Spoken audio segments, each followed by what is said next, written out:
जय हिंद दोस्तों। ये कहानी दोपहर का भोजन अमरकांत द्वारा लिखी गई है। सिद्धेश्वरी ने खाना बनाने के बाद चूल्हे को बुझा दिया और दोनों घुटनों के बीच सिर रखकर शायद पैर की उंगलियां या जमीन पर चलते चींटे चींटियों को देखने लगी। अचानक उसे मालूम हुआ कि बहुत देर से उसे प्यास लगी है। वह मतवाले की तरह उठी और गगरे से लोटा भर पानी लेकर गट गट चढ़ा गई। खाली पानी उसके कलेजे में लग गया और वह हाय राम कहकर वहीं जमीन पर लेट गई। आधे घंटे तक वहीं उसी तरह पड़ी रहने के बाद उसके जी में जी आया। वह बैठ गई, आंखों को मलमल कर इधर उधर देखा और फिर उसकी दृष्टि ओसारे में अध टूटे खटोले पर सोए अपने 6 वर्षीय लड़के प्रमोद पर जम गई। लड़का नंग धड़न पड़ा था। उसके गले तथा छाती की हड्डियां साफ दिखाई देती थीं। उसके हाथ पैर बासी ककड़ियों की तरह सूखे तथा बेजान पड़े थे और उसका पेट हंडिया की तरह फूला हुआ था। उसका मुख खुला हुआ था और उस पर अनगिनत मक्खियां उड़ रही थीं। वह उठी, बच्चे के मुंह पर अपना एक फटा गंदा ब्लाउज डाल दिया और एक आध मिनट सुन्न खड़ी रहने के बाद बाहर दरवाजे पर जाकर किवाड़ की आड़ से गली निहारने लगी। 12 बज चुके थे। धूप अत्यंत तेज थी और कभी एक दो व्यक्ति सिर पर तौलिया या गमछा रखे हुए या मजबूती से छाता ताने हुए फुर्ती के साथ लपकते हुए से गुजर जाते। 10-15 मिनट तक वह उसी तरह खड़ी रही, फिर उसके चेहरे पर व्यग्रता फैल गई और उसने आसमान तथा कड़ी धूप की ओर चिंता से देखा। 1-2 क्षण बाद उसने सिर को किवाड़ से काफी आगे बढ़ाकर गली के छोर की तरफ निहारा तो उसका बड़ा लड़का रामचंद्र धीरे धीरे घर की ओर सरकता नजर आया। उसने फुर्ती से एक लोटा पानी ओसारे की चौकी के पास नीचे रख दिया और चौके में जाकर खाने के स्थान को जल्दी जल्दी पानी से लीपने पोतने लगी। वहां पीढ़ा रखकर उसने सिर को दरवाजे की ओर घुमाया ही था कि रामचंद्र ने अंदर कदम रखा। रामचंद्र आकर धम से चौकी पर बैठ गया और फिर वहीं बेजान सा लेट गया। उसका मुंह लाल तथा चढ़ा हुआ था, उसके बाल अस्त व्यस्त थे और उसके फटे पुराने जूतों पर गर्द जमी हुई थी। सिद्धेश्वरी की पहले हिम्मत नहीं हुई कि उसके पास आए और वहीं से वह भयभीत हिरनी की भांति सिर उचका घुमाकर बेटे को व्यग्रता से निहारती रही। किंतु लगभग 10 मिनट बीतने के पश्चात भी जब रामचंद्र नहीं उठा तो वह घबरा गई। पास जाकर पुकारा, बड़कू बड़कू, लेकिन उसके कुछ उत्तर न देने पर डर गई और लड़के की नाक के पास हाथ रख दिया। सांस ठीक से चल रही थी। फिर सिर पर हाथ रखकर देखा, बुखार नहीं था। हाथ के स्पर्श से रामचंद्र ने आंखें खोली। पहले उसने मां की ओर सुस्त नजरों से देखा, फिर झट से उठ बैठा। जूते निकालने और नीचे रखे लोटे के जल से हाथ पैर धोने के बाद वह यंत्र की तरह चौकी पर आकर बैठ गया। सिद्धेश्वरी ने डरते डरते पूछा, खाना तैयार है, यहीं लगाऊं क्या? रामचंद्र ने उठते हुए प्रश्न किया। बाबूजी खा चुके। सिद्धेश्वरी ने चौके की ओर भागते हुए उत्तर दिया, आते ही होंगे। रामचंद्र पीढ़े पर बैठ गया। उसकी उम्र लगभग 21 वर्ष की थी।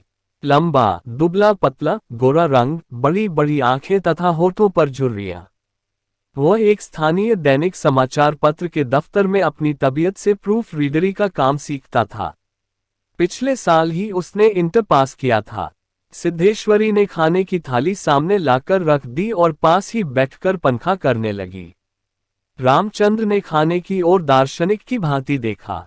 कुल 2 रोटियां, भर कटोरा पनियाई दाल और चने की तली तरकारी। रामचंद्र ने रोटी के प्रथम टुकड़े को निगलते हुए पूछा, मोहन कहाँ है?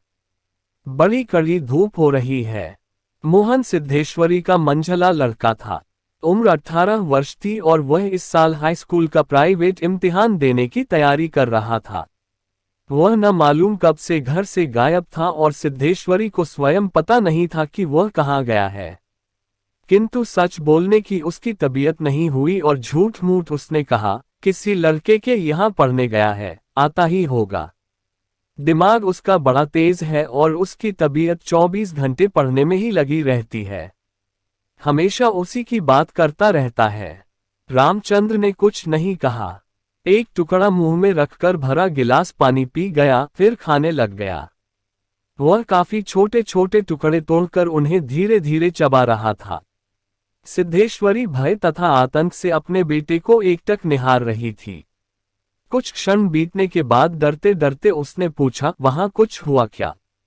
रामचंद्र ने अपनी बड़ी बड़ी भावहीन आंखों से अपनी मां को देखा, फिर नीचा सिर करके कुछ रुखाई से बोला, समय आने पर सब ठीक हो जाएगा।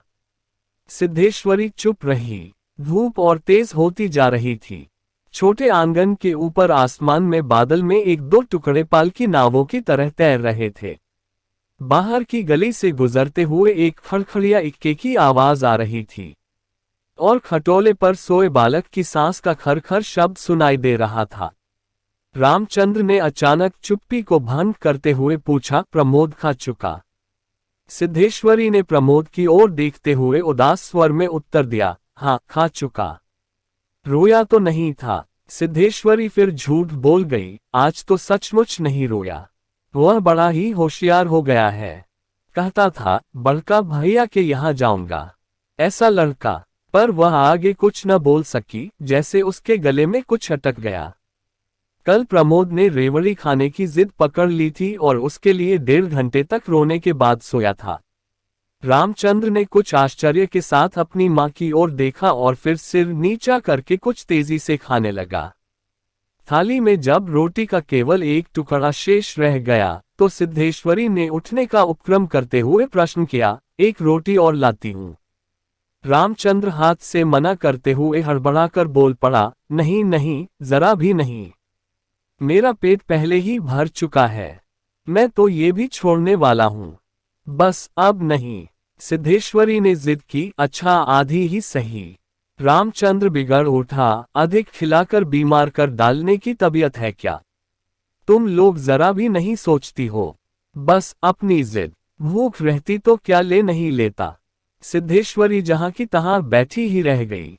रामचंद्र ने थाली में बचे टुकड़े से हाथ खींच लिया और लोटे की ओर देखते हुए कहा, मां पानी लाओ। सिद्धेश्वरी लोटा लेकर पानी लेने चली गई। रामचंद्र ने कटोरे को उंगलियों से बजाया, फिर हाथ को थाली में रख दिया। 1-2 क्षण बाद रोटी के टुकड़े को धीरे से हाथ से उठाकर आंख से निहारा और अंत में इधर उधर देखने के बाद टुकड़े को मुंह में इस सरलता से रख लिया जैसे वह भोजन का ग्रास न होकर पान का बीड़ा हो। मंझला लड़का मोहन आते ही हाथ पैर धोकर पीढ़े पर बैठ गया। वह कुछ सांवला था और उसकी आंखें छोटी थीं। उसके चेहरे पर चेचक के दाग थे। वह अपने भाई ही की तरह दुबला पतला था, किंतु उतना लंबा न था। वह उम्र की अपेक्षा कहीं अधिक गंभीर और उदास दिखाई पड़ रहा था। सिद्धेश्वरी ने उसके सामने थाली रखते हुए प्रश्न किया, कहाँ रह गए थे बेटा? भैया पूछ रहा था। मोहन ने रोटी के एक बड़े ग्रास को निगलने की कोशिश करते हुए अस्वाभाविक मोटे स्वर में जवाब दिया, कहीं तो नहीं गया था, यहीं पर था। सिद्धेश्वरी वहीं बैठकर पंखा डुलाती हुई इस तरह बोली जैसे स्वप्न में बड़बड़ा रही हो, बड़का तुम्हारी बड़ी तारीफ कर रहा था। कह रहा था मोहन बड़ा दिमागी होगा, उसकी तबीयत 24 घंटे पढ़ने में ही लगी रहती है। ये कहकर उसने अपने मंझले लड़के की ओर इस तरह देखा जैसे उसने कोई चोरी की हो। मोहन अपनी मां की ओर देखकर फीकी हंसी हंस पड़ा और फिर खाने में जुट गया। वह परोसी गई 2 रोटियों में से एक रोटी कटोरे की 3/4 दाल तथा अधिकांश तरकारी साफ कर चुका था। सिद्धेश्वरी की समझ में नहीं आया कि वह क्या करे। इन दोनों लड़कों से उसे बहुत डर लगता था। अचानक उसकी आंखें भर आईं। वह दूसरी ओर देखने लगी। थोड़ी देर बाद उसने मोहन की ओर मुंह फेरा तो लड़का लगभग खाना समाप्त कर चुका था। सिद्धेश्वरी ने चौंकते हुए पूछा, एक रोटी देती हूँ। मोहन ने रसोई की ओर रहस्यमय नेत्रों से देखा, फिर सुस्त स्वर में बोला, नहीं। सिद्धेश्वरी ने गिड़गिड़ाते हुए कहा, नहीं बेटा, मेरी कसम, थोड़ी ही ले लो। तुम्हारे भैया ने एक रोटी ली थी। मोहन ने अपनी मां को गौर से देखा, फिर धीरे धीरे इस तरह उत्तर दिया जैसे कोई शिक्षक अपने शिष्य को समझाता है, नहीं रे, बस अव्वल तो अब भूख नहीं, फिर रोटियां तूने ऐसी बनाई हैं कि खाए नहीं जाती, ना मालूम कैसी लग रही हैं। खैर, अगर तू चाहती ही है तो कटोरे में थोड़ी दाल दे दे। दाल बड़ी अच्छी बनी है। सिद्धेश्वरी से कुछ कहते न बना और उसने कटोरे को दाल से भर दिया। मोहन कटोरे को मुंह लगाकर सुड़ पी रहा था कि मुंशी चंद्रिका प्रसाद जूतों को खस-खस घसीटते हुए आए और राम का नाम लेकर चौकी पर बैठ गए। सिद्धेश्वरी ने माथे पर साड़ी को कुछ नीचे खिसका लिया और मोहन दाल को एक सांस में पीकर तथा पानी के लोटे को हाथ में लेकर तेजी से बाहर चला गया। 2 रोटियां, कटोरा भर दाल, चने की तली तरकारी। मुंशी चंद्रिका प्रसाद पीवे पर पालथी मारकर बैठे रोटी के एक एक ग्रास को इस तरह चुभला चबा रहे थे जैसे बूढ़ी गाय जुगाली करती है। उनकी उम्र 45 वर्ष के लगभग थी, किंतु 50-55 के लगते थे। शरीर का चमड़ा झूलने लगा था, गंजी खोपड़ी आईने की भांति चमक रही थी। गंदी धोती के ऊपर अपेक्षाकृत कुछ साफ बनियान तार तार लटक रही थी। मुंशी जी ने कटोरे को हाथ में लेकर दाल को थोड़ा सुलगते हुए पूछा, बड़का दिखाई नहीं दे रहा। सिद्धेश्वरी की समझ में नहीं आ रहा था कि उसके दिल में क्या हो गया है, जैसे कुछ काट रहा हो। पंखे को जरा और जोर से घुमाती हुई बोली, अभी अभी खाकर काम पर गया है। कह रहा था कुछ दिनों में नौकरी लग जाएगी। हमेशा बाबूजी किए रहता है। बोला, बाबूजी देवता के समान है। मुंशी जी के चेहरे पर कुछ चमक आई। शर्माते हुए पूछा, क्या कहता था कि बाबूजी देवता के समान है? बड़ा पागल है। सिद्धेश्वरी पर जैसे नशा चढ़ गया था। उन्माद की रोगिणी की भांति बड़बड़ाने लगी, पागल नहीं है, बड़ा होशियार है। उस जमाने का कोई महात्मा है। मोहन तो उसकी बड़ी इज्जत करता है। आज कह रहा था कि भैया की शहर में बड़ी इज्जत होती है, पढ़ने लिखने वालों में बड़ा आदर होता है और बड़का तो छोटे भाइयों पर जान देता है। दुनिया में वह सब कुछ सह सकता है, पर यह नहीं देख सकता कि उसके प्रमोद को कुछ हो जाए। मुंशी जी दाल लगे हाथ को चाट रहे थे। उन्होंने सामने की ताक की ओर देखते हुए हंसकर कहा, बड़का का दिमाग तो खैर काफी तेज है, वैसे लड़कपन में नटखट भी था। हमेशा खेल कूद में लगा रहता था, लेकिन ये भी बात थी कि जो सबक मैं उससे याद करने को देता था उसे बर्राक रखता था। असल तो ये कि तीनों लड़के काफी होशियार हैं। प्रमोद को कम समझती हो। ये कहकर वह अचानक जोर से हंस पड़े। मुंशी जी 1.5 रोटी खा चुकने के बाद एक ग्लास से युद्ध कर रहे थे। कठिनाई होने पर एक गिलास पानी चढ़ा गए, फिर खर खर खांस कर खाने लगे।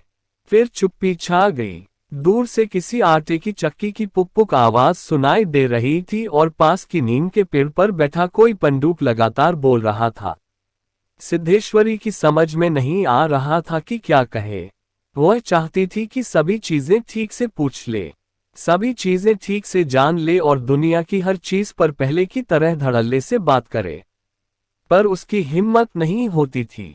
उसके दिल में जाने कैसा भय समाया हुआ था। अब मुंशी जी इस तरह चुपचाप दुबके हुए खा रहे थे जैसे पिछले 2 दिनों से मौन व्रत धारण कर रखा हो और उसको कहीं जाकर आज शाम को तोड़ने वाले हो। सिद्धेश्वरी से जैसे नहीं रहा गया। बोली, मालूम होता है अब बारिश नहीं होगी। मुंशी जी ने एक क्षण के लिए इधर उधर देखा, फिर निर्विकार स्वर में राय दी, मक्खियां बहुत हो गई हैं। सिद्धेश्वरी ने उत्सुकता प्रकट की, फूफा जी बीमार हैं, कोई समाचार नहीं आया। मुंशी जी ने चने के दानों की ओर इस दिलचस्पी से दृष्टिपात किया जैसे उनसे बातचीत करने वाले हों। फिर सूचना दी, गंगाशरण बाबू की लड़की की शादी तय हो गई। लड़का M.A. पास है। सिद्धेश्वरी हठात चुप हो गई। मुंशी जी भी आगे कुछ नहीं बोले। उनका खाना समाप्त हो गया था और वे थाली में बचे खुचे दानों को बंदर की तरह बीन रहे थे। सिद्धेश्वरी ने पूछा, बड़का की कसम, 1 रोटी देती हूँ, अभी बहुत सी हैं। मुंशी जी ने पत्नी की ओर अपराधी के समान तथा रसोई की ओर कनखी से देखा। तत्पश्चात किसी छठे उस्ताद की भांति बोले, रोटी रहने दो, पेट काफी भर चुका है। अन्न और नमकीन चीजों से तबीयत उब भी गई है। तुमने व्यर्थ में कसम धरा दी। खैर, कसम रखने के लिए ले रहा हूँ। गुड़ होगा क्या? सिद्धेश्वरी ने बताया कि हंडिया में थोड़ा सा गुड़ है। मुंशी जी ने उत्साह के साथ कहा, तो थोड़े गुड़ का ठंडा रस बनाओ, पीऊंगा। तुम्हारी कसम भी रह जाएगी, जायका भी बदल जाएगा, साथ ही साथ हाजमा भी दुरुस्त होगा। हाँ, रोटी खाते खाते नाक में दम आ गया है। ये कहकर वे ठहाका मारकर हंस पड़े। मुंशी जी के निबटने के पश्चात सिद्धेश्वरी उनकी जूठी थाली लेकर चौके की जमीन पर बैठ गई। बटलोई की दाल को कटोरे में उड़ेल दिया, पर वह पूरा भरा नहीं। छिपुली में थोड़ी सी चने की तरकारी बची थी, उसे पास खींच लिया। रोटियों की थाली को भी उसने पास खींच लिया। उसमें केवल एक रोटी बची थी। मोटी भद्दी और जली उस रोटी को वह जूठी थाली में रखने जा रही थी कि अचानक उसका ध्यान ओसारे में सोए प्रमोद की ओर आकर्षित हो गया। उसने लड़के को कुछ देर तक एकटक देखा, फिर रोटी को 2 बराबर टुकड़ों में विभाजित कर दिया। एक टुकड़े को तो अलग रख दिया और दूसरे टुकड़े को अपनी जूठी थाली में रख लिया। तदुपरांत एक लोटा पानी लेकर खाने बैठ गई। उसने पहला ग्रास मुंह में रखा और तब न मालूम कहां से उसकी आंखों से टप टप आंसू चूने लगे। सारा घर मक्खियों से भन भन कर रहा था। आंगन की अलगनी पर एक गंदी साड़ी टंगी थी, जिसमें पाबंद लगे हुए थे। दोनों बड़े लड़कों का कहीं पता नहीं था। बाहर की कोठरी में मुंशी जी औंधे मुंह होकर निश्चिंतता के साथ सो रहे थे, जैसे 1.5 महीने पूर्व मकान किराया नियंत्रण विभाग की क्लर्की से उनकी छटनी न हुई हो और शाम को उनको काम की तलाश में कहीं जाना न हो। धन्यवाद।